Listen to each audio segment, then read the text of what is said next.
America में landing के दौरान एक मुसाफिर तैयारे में आग भड़क उठी। वाकये की एक वीडियो भी सामने आई है जिसमें भड़कते शोलों को देखा जा सकता है। गैर मुल्की मीडिया रिपोर्ट्स के मुताबिक अमेरिका में लैंडिंग के वक्त मुसाफिर तैयारे में आग भड़क उठी। लॉस वेगास एयरपोर्ट पर फ्रंटियर एयरलाइन के तैयारे में धुआं उठने के बाद हंगामी लैंडिंग की गई थी।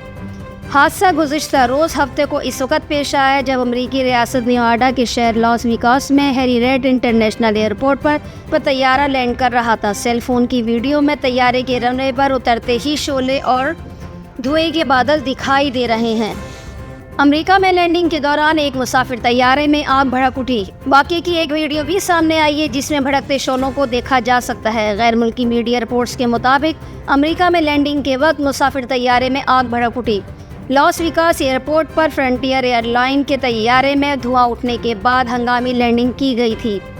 हादसा गुज़िश्ता रोज़ हफ्ते को इस वक्त पेश आया जब अमरीकी रियासत नेवाडा के शहर लॉस वेगास में हैरी रेड इंटरनेशनल एयरपोर्ट पर तैयारा लैंड कर रहा था। सेल फोन की वीडियो में तैयारे के रनवे पर उतरते ही शोले और धुएं के बादल दिखाई दे रहे हैं।